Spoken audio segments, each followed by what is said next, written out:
Hello mga kabornat, magandang hapon. At ngayon ay may dumating po na order ko.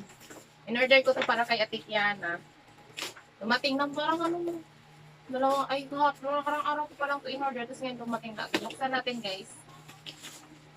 Yung, tingnan natin guys, ano to, para ma-surprise.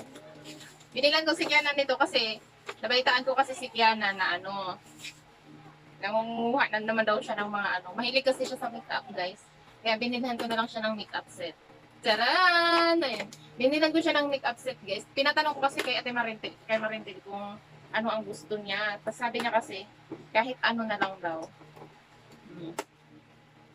Tcharan! What you see, that you get! Salamin? Salamin, guys. Saan mo ito idikit? Dito. So, idikitan natin, guys.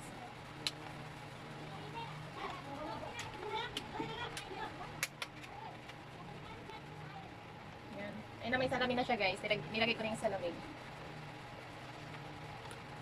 Ano to? Ay, ito na yung makeup niya. Makeup.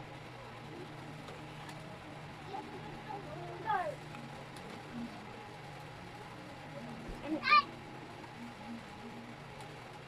Parang kulang siya. Kulang siya isa. Ano to?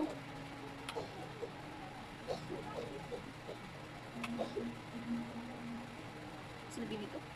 Pero sa kanya, impi na. Tapos wala siyang tingnan natin mga dito sa iba.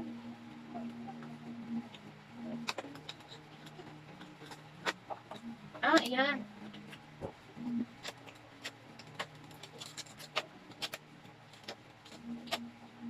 Ayan, meron pala siya.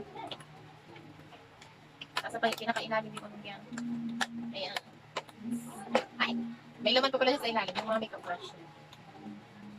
Ito pala yung sabi ko na kulang.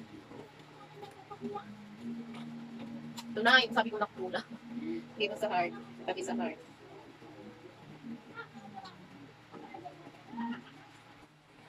Ayan. So, ito na siya, guys. Ito siya sa mga bata na, sa mga baby na mahilig sa mga mag-makeup. So, bawal pa kasi sila sa mga adult makeup, mga adult lipstick. So, ito na lang ang ginawa ko. Bumili na lang ako ng isang set ng makeup set para hindi na siya hindi na siya maingit sa iba, hindi na siya manguha ng mga gamit sa iba. Kaya ito na lang nakapag-decision na lang kung bilhan ko siya ng ganito. So, I hope sana sa ginawa ko to, hindi na siya manguha. So, ayan na. Ito na yung regalo ko kay Kiana. Sana magustuhan mo to, Ate Kiana. Tarang. May laklak pa yan, ayan.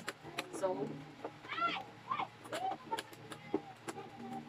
ayan, pwede mo siya bitbitin. So, ayan. So cute.